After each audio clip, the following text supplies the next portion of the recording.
தேர்தல் ஆவணங்களில் அதிமுக பொதுச் செயலாளர் எடப்பாடி பழனிசாமிக்கு பதிலாக அவைத்தலைவர் தமிழ்மகன் உசேன் கையெழுத்திட உத்தரவு பிறப்பிக்க அனுமதிக்க வேண்டி தேர்தல் ஆணையத்தில் மனு அளிக்கப்பட்டதாக பரவும் தகவல்தான் பாராளுமன்ற தேர்தல் நேரத்தில் அதிமுக வட்டாரத்தை கலக்கமடைய வைத்திருக்கிறது. இதனால் இபிஎஸ்க்கு பதிலாக தமிழ்மகன் உசேனா என்கிற ரீதியில் பரபரப்பாக விவாதிக்கப்பட்டு வருவதால் இதுகுறித்து மேலும் நாம் விசாரித்தோம்.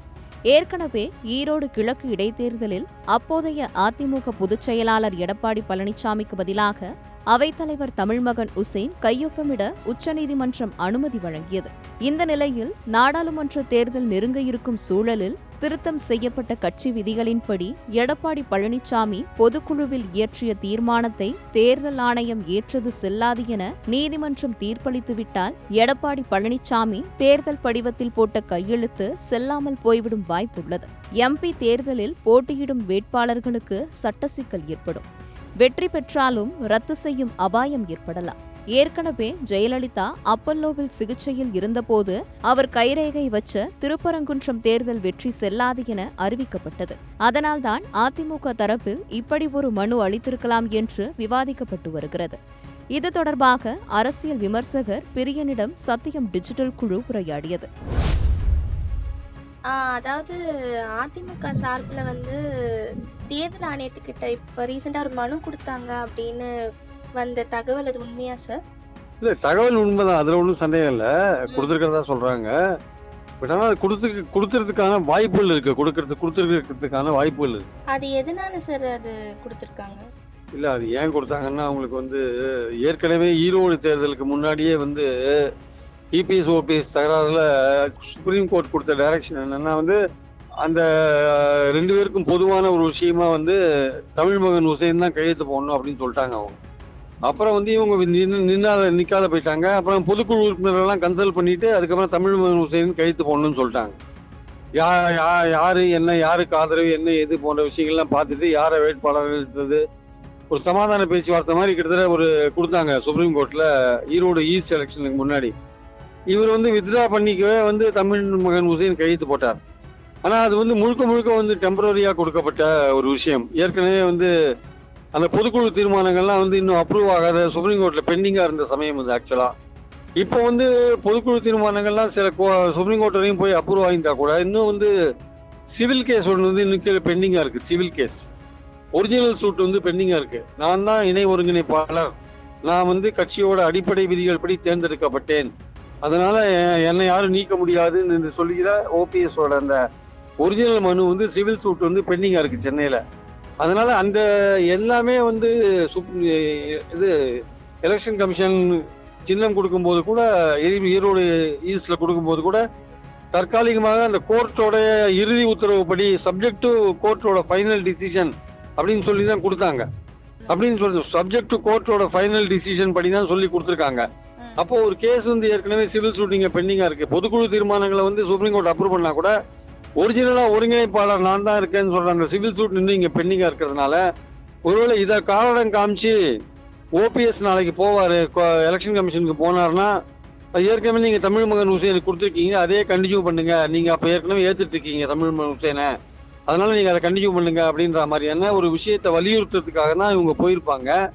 ஆனால் ஓபிஎஸ் மீண்டும் போனார்னா எனக்கு இன்னும் ஹோல்டு இருக்கு, நான் தான் ஒருங்கிணைப்பாளர், நான் தான் கையெழுத்து போடணும், நாங்கள் 2 பேர் தான் கையெழுத்து போடணும், பழைய அடிப்படை விதிகள் படி தேர்ந்தெடுக்கப்பட்டோம், பொதுக்குழு தீர்மானங்கள்லாம் செல்லாதுன்னு அந்த மாதிரி விஷயங்கள் மறுபடியும் கொண்டு போய் ஒரிஜினல் சூட் பெண்டிங்காக இருக்குன்னு போச்சுன்னா சப்போஸ் எலெக்ஷன் கமிஷன் சின்னத்தை முடக்கிறதுக்கான வாய்ப்பு இருக்கு. அதனால அந்த மாதிரியான விஷயங்கள் போயிடக்கூடாது. அதனால பொதுச் செயலாளராக தான் தேர்ந்தெடுத்ததை பத்தி சொல்லாம ஏற்கனவே சுப்ரீம் கோர்ட் பர்மிஷன் கொடுத்த அந்த தமிழ்மகன் உசேனை வச்சு இந்த எலெக்ஷன் நம்ம கையெழுத்து போட வச்சிடலான்னு ஒரு குறுக்கு வழியில எடப்பாடி ட்ரை பண்ணிட்டு இருக்காரு.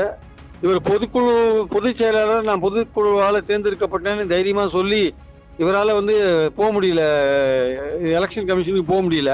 ஏன்னா அவன் கொடுத்ததே சப்ஜெக்ட் டு கோர்ட்டோட ஃபைனல் டிசிஷன் சொல்லிட்டான். ஒரு கேஸ் சிவில் சூட் பெண்டிங்கா இருக்கிறதுனால அதை காரணம் காமிச்சு கேட்ட முடக்கிட போறாங்கன்னு இப்ப முன்னாடி முன்னாடி போயிட்டாரு.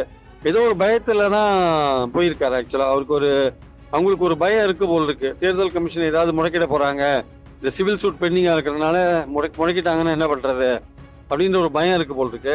அதனால நீங்க ஏற்கனவே கொடுத்த அந்த தமிழ் மகன் ஹுசைனே கண்டினியூ பண்ணுங்கன்னு அந்த ஆங்கிள் போறாங்க. பண்ணனா ஓபிஎஸ் வந்து இல்ல சிவில் சூட் பெண்டிங்கா இருக்கு, நீங்க கொடுக்கூடாது, முடக்கணும், நான் தான் ஒருங்கிணைப்பாளர், நான் தான் கையெழுத்து போடுற அதிகாரம் படிச்சவன் அப்படின்னு ஏதாவது ஆரம்பிச்சாருன்னா அது வந்து எலெக்ஷன் கமிஷன் முடக்கிறதுக்கான வாய்ப்புகள் இருக்கு. இது இல்லாம சின்னத்துலயும் இப்ப ஓபிஎஸ் எங்களுக்கு ரெட்டையில சின்னம் வேணும்னு கேக்குறாங்கல்ல சார், அதே கேட்பாங்க மேடம். அப்படி கேட்டா தானே வந்து 2 பேரும் கேட்கறீங்க முடக்க முடியும். இவர் முடக்குன்னு சொல்ல மாட்டாரு, இவர் எனக்கு கொடுன்னு சொல்லுவார். எனக்கு கொடுன்னு சொல்லும் போது அவரும் கேட்கும்போது இவரும் கேட்கும்போது சரி டிஸ்பியூட், இது ஒரு டிஸ்பியூட் விஷயம், அது கீழே சிவில் சூட் பெண்டிங்கா இருக்கு, போர்டு கேன்சல் பண்ணு, பொதுக்குழுவை பத்தியெல்லாம் அப்புறம் பாத்துக்கலாம். பொதுக்குழுலாம் சுப்ரீம் கோர்ட் வரையும் ஒத்துட்டு இருக்காங்க. இருந்தாலுமே வந்து ஒரு சிவில் சூட்னு ஒரு கேஸ் பெண்டிங்கா இருக்கிறதுனால அந்த கேஸோட முடிவு வர வரையும் இது வந்து ஒரு தகராறு உள்ள ஒரு கேஸ், அதனால முடக்குன்னு சொல்லிட்டாங்க. என்ன பண்றது? அதாவது நியாயமா பார்த்தா வந்து என்னுடைய கருத்து என்னன்னா வந்து கட்சி வந்து எடப்பாடி பின்னாடி இருக்கு, நீங்க வந்து அதை முடக்கிறது வந்து சரியா வராது ஆக்சுவலா. ஆனால் பிஜேபி தயவு பிடிச்சி அவன் வந்து எலெக்ஷன் கமிஷன்ல இந்த மாதிரி ஒரு மனுவை கொடுத்து ஓபிஎஸ் நான் ஒருங்கிணைப்பாளராக கண்டினியூ பண்றேன், சிவில் சூட் பெண்டிங்கா இருக்கு, முடக்கியான்னு சொல்ல உடனே சப்போஸ் எலெக்ஷன் கமிஷன் முடக்கிட்டாங்க வச்சுக்கோங்க, தேர்தல் நோட்டிபிகேஷன் ஆரம்பிச்ச பிறகு எலெக்ஷன் கமிஷன் முடக்கிட்டாங்கன்னா சுப்ரீம் கோர்ட் கூட உள்ள தலையிட முடியாது, அதனால பிரச்சனை ஆயிடும். அதனால முன்னாடியே இப்ப தமிழ் ஹுசைனை கொடுத்து அதுக்கு அப்ரூவல் வாங்கி வச்சுக்கலாம்னு ட்ரை பண்ணி எடப்பாடி வந்து மனு போட்டிருக்காருன்னு என்னுடைய கருத்து. Okay sir. இப்ப 2024 தேர்தலையும் பாத்தீங்கன்னா பாஜக கூட கூட்டணி இல்லைன்னு வந்துட்டாங்க தனியா அதிமுக. இப்ப இருக்கிற கூட்டணி இதை வச்சு அதிமுகக்கு இந்த தேர்தல் எப்படி இருக்கும்னு நீங்க நினைக்கிறீங்க? இல்ல அதாவது சின்னம் வந்து முடக்கப்பட்டதுன்னா வந்து இன்னும் மோசமா தோல்வி அடைவார் எடப்பாடி. இப்ப ஏற்கனவே பல தொகுதிகளில் வந்து அவர் 2வது வரத்துக்கு தான் வாய்ப்பு இருக்கு, தனியா போனா 2வது வரத்துக்கு வாய்ப்பு இருக்கு, பல தொகுதிகளில் 3வது வரத்துக்கான வாய்ப்பும் இருக்கு.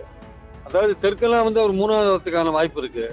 அதனால வந்து இங்க கொங்கு மண்டலத்துல வேணா சில இடத்துல 2வது வரத்துக்கான வாய்ப்பு இருக்கு. அவர் வின் பண்றதுக்கான வாய்ப்புகள் ரொம்ப ரொம்ப குறைவு. ஒரு தொகுதி கூட வின் பண்றதுக்கான வாய்ப்புகள் குறைவு. பாஜகவும் அதிமுகவும் தனித்தனியான இல்லை. அதுலயும் சின்னம் போச்சுன்னா ரொம்ப மோசமா தோப்பாரு எடப்பாடி, அதுல எந்த விதமான சந்தேகமும் இல்லை. அந்த தேர்தலுக்கு அப்புறம் அவர் தோத்துட்டாருன்னா அப்புறம் அவருடைய தனித்தலைமைக்கே ஒரு ஆபத்து வந்துடும். அவருடைய தலைமைக்கே ஆபத்து வருங்க. 26 நோக்கி போகும்போது அவருடைய தலைமைக்கே ஆபத்து வந்துடும். ரிஸ்க் எடுக்கிறாரு எடப்பாடி. எதுக்காக இந்த ரிஸ்க் எடுக்கிறாருன்னு யாருக்கும் தெரியல, ஆனா ரிஸ்க் எடுக்கிறாரு. அவரோட பாஜக சொல்லிதான் வந்து திமுக மைனாரிட்டி ஓட்டை புடுங்கிறதுக்காக நிக்கிறாரான்றது ஒரு இன்னொரு பாயிண்ட் இருக்கு. ஆனால் அதற்கான சாத்தியம் இல்லை. ஏன்னா நீங்க வெளியில வந்து நீங்க தனியா நின்றீங்கன்னா கூட மோடியை வந்து நீங்க கடுமையா எதிர்த்தாதான் சிறுபான்மையோர் உங்களுக்கு ஓட்டு போடுவான். ஆனா நீங்க நடந்துக்கிறத பார்த்தா மோடியை எதிர்க்கிற மாதிரி தெரியல. அதனால சிறுபான்மையோர் ஓட்டு உங்களுக்கு கிடைக்கிறதுக்கான வாய்ப்புகள் ரொம்ப குறைவு.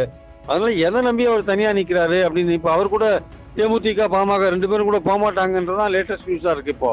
அதனால அவருக்கு யார் அவருக்கு சப்போர்ட்டா இருப்பாங்க அப்படின்றது இருக்கு. அதனால எடப்பாடியோட நிலை ரொம்ப மோசமா இருக்குன்னு தான் என்னுடைய கருத்து. ஓகே சார், தகவல்கள் பகிர்ந்ததுக்கு ரொம்ப நன்றி சார். தேங்க்யூ.